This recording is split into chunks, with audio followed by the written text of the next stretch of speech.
源氏物語6末摘む花。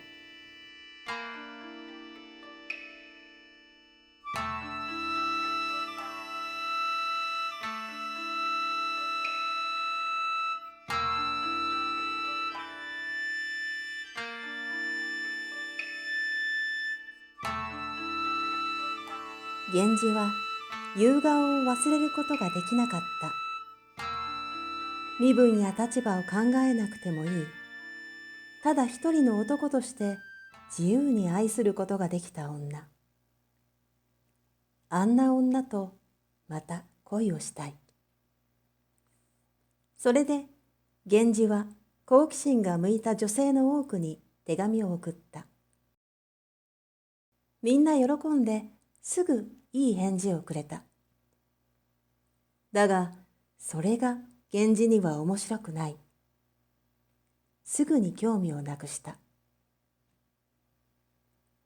ある時、源氏の第二の乳母の娘で宮中で働いている女、女房と話した。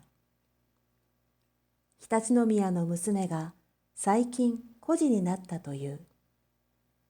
琴が好きな内気な姫らしい。ああ、常陸宮は琴が上手だったから、その姫も上手でしょうね。源氏は興味を持った。さあ、それはどうでしょうか。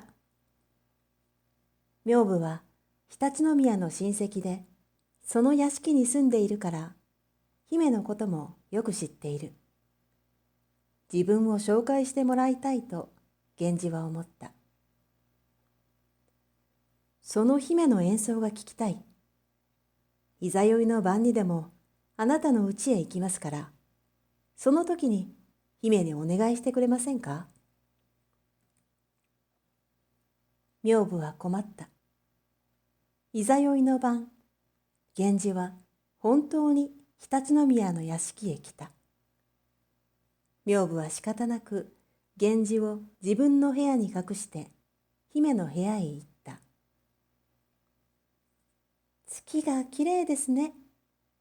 こんな夜は姫様のことを聞きたいのですが。私のことは御所で働く人が聞くものじゃありませんよ。と姫は言ったが、次女に準備を頼んだ。源氏は女房の部屋でそれを聞いた。姫のことは上手ではなかったが、荒れて寂しい屋敷の雰囲気によく合っていた。皇族の娘がこんな生活をしている。かわいそうだと源氏は思った。昔の物語では、荒れた屋敷にはよく美人が住んでいる。源氏は想像をたくましくした。ああ、雲で月が見えなくなりましたね。女房は姫の下手な演奏を上手に止めた。あまり長く演奏していると、姫に悪い印象がつくと思った。ありがとうございました。私は用事がありますから、これで失礼します。おやすみなさい。そう言って、女房は部屋に戻った。源氏は不満だった。もっと聞きたかった。せめてもっと近くの部屋へ行きたい。ダメです。じゃあ今度でいいよ。次は姫の部屋まで案内してくれるよね。源氏は常陸宮の屋敷を出た。外に貴族の男がいた。源氏は顔を隠したが、その男は近づいてきて言った。夜の一人歩きは危ないですよ。次は一緒に来てあげますよ。源氏の妻の兄、当の中将だった。源氏が新しい女のところへ行くと知って、御所からこっそりついてきたのだ。源氏は琴の演奏が終わってすぐ出てきたから、二人の関係はまだ浅いはずだ。源氏の誘いを断る女。当の中将は興味を持った。源氏と彼は義兄弟だが、一番の友達でもある。互いに信頼できる関係だ。源氏は安心して、姫とは溺れるような恋ができるかもしれない、などと妄想した。それから二人は姫にたくさん手紙を送った。でもどちらにも返事は来なかった。この時代、もらった手紙に返事をしないのはとても失礼なことだ。ある時、当の中将が源氏に言った。常陸宮の姫とはあれからどうなりましたか？私も手紙を送ったが全然返事が来ない。ひどいですよね。あんな屋敷に住んでいるんだから、月がどうとか風がどうとかいい感じの返事をくれると思ったのに。源氏は笑ってしまった。私が通っている姫に言い寄ったんですか？まあ構わないですけどね。私の方には返事が来たかな。あまり気にしていないから覚えていませんが。当の中将は源氏が姫から返事をもらったと思って嫉妬した。源氏はちょっと焦った。ぐずぐずしていると、姫はこの恋愛上手な兄の方を好きになるかもしれない。それで源氏は女房にもう一度頼んだ。あなたは浮気だと思っているかもしれないが、私は本気だ。姫に私を紹介してください。源氏の君が本気になる相手じゃないと思いますよ。そんな意地悪を言わないで。本気になる相手かどうかは私が決めるんだから。しかし女房はなかなかいい返事をしなかった。春が過ぎて夏が過ぎた。秋になって源氏はまた夕顔のことを思った。荒れた家、秘密が多い女。常陸宮の姫は返事をくれない。恋の駆け引きにしてもひどい。源氏は意地になった。ここで諦めたら負けだと思った。女房は責任を感じた。自分が最初に姫の話をしたからこうなってしまったのだ。源氏が会いたいというのだから姫の部屋に案内したらいい。それからのことは源氏と姫の問題だ。そう考えて女房はある晩源氏を姫の部屋に案内した。姫様、今晩は源氏の君がいらっしゃいました。見過ごしで構いませんからお会いになってください。話したくなかったら姫は話さなくてもいいです。ただ源氏の君の話を聞いてあげてください。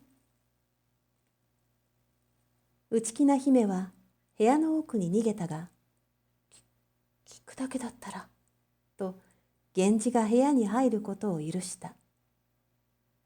源氏はいつもより美しかった。侍女たちはときめいた。だが姫の反応はなかった。まあ自分をよく見せたくて必死にしゃべる女よりはいいか、と源氏は思った。それにちょっといい匂いがする。顔は見えないが絶対美人だ。あなたは私の手紙に全然返事をくれない。だからこうして会いに来ました。直接返事をください。姫。源氏は気持ちを込めて言った。しかし返事はなかった。源氏はいろいろなことを話したが、姫は全然反応しなかった。私をバカにしているのか。源氏は腹が立った。それで黙って立ち上がって水を払いのけて姫を抱きしめた。侍女たちは源氏を止めることができなかった。女房は知らないふりをして自分の部屋へ逃げ帰ったが、少しも眠ることができなかった。明け方、源氏は静かに屋敷を出た。想像していた女性と全然違った。少しも魅力を感じなかった。でも、一度関係を持ったら3日続けて通うのが礼儀だ。午前中に手紙も送らなければならない。どうしよう。困った。そこへ当の中将が来た。元気がないですね。何かありましたか？別に何も。眠そうだけど、これから出勤でしょ？一緒に行きましょう。その日はとても忙しかった。夕方から雨になった。姫のところへ行かなければならないが、行きたくない。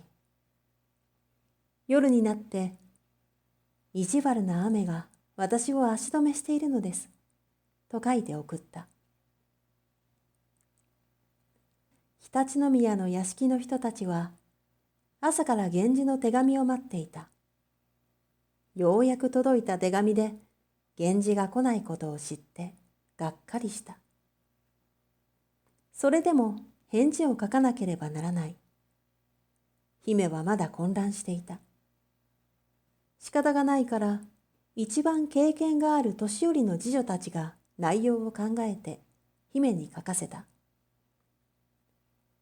その紙はいい匂いがするが、古くて色あせていた。もらった源氏は読む気にもならなかった。でも、宮家の姫を簡単に捨てることはできない。仕方がない。あの哀れな姫を助けてあげよう、と心に決めた。しかし、姫の屋敷では誰もそんな源氏の心を知らない。ずっと葬式のようだった。御所では大きな行事が近かった。貴族たちはみんなその準備で忙しかった。源氏は会いたい人に会いに行く時間もなかったから、魅力を感じない常陸宮の姫にももちろん会いに行かなかった。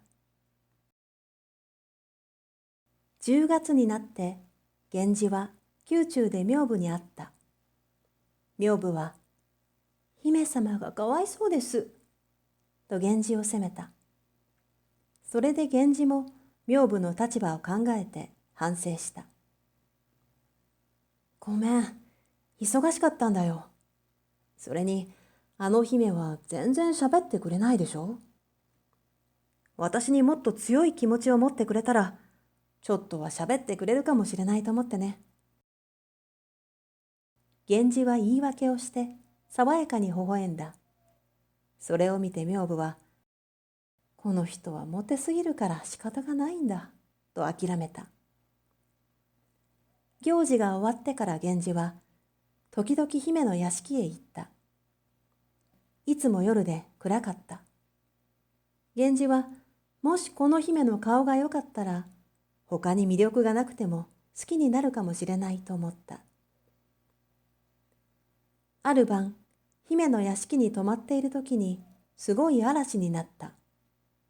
こんな夜に2人だけでいたら、普通はドキドキするが、姫は何を考えているかわからないし、源氏も居心地が悪いだけだった。朝になった。外は雪で白くなっていた。美しい雪景色ですよ。さあ、こちらへ来て一緒に見ましょう。源氏が窓を開けて姫を誘うと、ようやく姫は窓の近くまで来た。それで源氏は初めて姫の姿を明るいところで見た。背が高かった。顔が長かった。何より長い鼻に目がいった。源氏は普賢菩薩の像を思い出した。しかもその鼻の先が赤い。見てはいけないものを見た気がして、源氏は姫の顔から目をそらした。頭の形と髪はきれいだが、着物は色あせていて、その上に時代遅れの毛皮を着ている。この姫、愛嬌も教養もないのは分かっていたが、顔も醜い上に、服のセンスも絶望的とは。もう言葉も出なかった。源氏は適当に言い訳して姫の部屋を出た。朝の光で見ると屋敷の荒れ方もひどい。こんなところで可憐な美女に出会ったら誰でも助けてあげたいと思うが、あの姫では無理だ。私が助けなかったら誰が助けるのか。そうか、わかった。常陸宮の霊が私を呼んで娘を私に託したのだ、と源氏は思った。それで自分の屋敷へ帰ってから常陸宮の屋敷へたくさんの着物や食べ物、建物を直す材料などを送った。年末、明部が困った顔で源氏のところへ箱を持ってきた。これ、常陸宮の姫様から源氏の君へと。正月用の着物なんですけど、どうしましょうか。着物を送るのは正妻の役目。それに、こんな濃い赤は天皇陛下しか着ることが許されません。手紙も古典の教科書みたいな書き方。送り返しましょうか。いや、これでも上出来だと思うよ。末摘む鼻に触ってしまった私が悪いんだ。どこか見えないところにしまってください。源氏は手紙を見て、姫本人が頑張って書いたのだと思った。末摘む花は赤い染料を取る花。花が赤い姫を源氏はその花に例えた。明部はひどい呼び名だと思ったが笑ってしまった。年が明けた。末摘む花の屋敷へ行くと随分変わっていた。建物の壊れたところはほとんど直っていた。みんなの着物や小物は新しくてセンスが良いものに変わっていた。源氏は忘れていたが、それらは全部年末に源氏が送ったものだった。源氏は末摘む花から離れて座った。顔が見えない方が気が楽だ。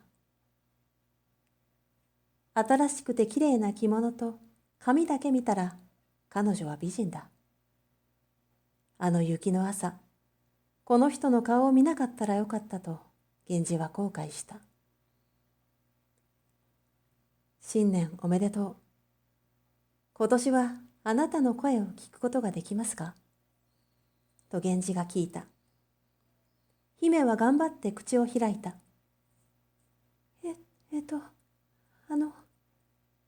はい。はあ、ようやくあなたの声を聞くことができました。2年かかりましたね。今日は来てよかった。と源氏が言うと、姫は、と笑った。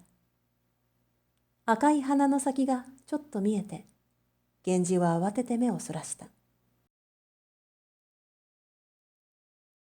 自分の屋敷へ戻ると、数ヶ月前に引き取った女の子、若紫が待っていた。若紫は本当にかわいい。顔も頭もセンスもいい。どうして自分はこの子だけで満足できないのかと残念に思った。二人で絵を描いて遊んだ。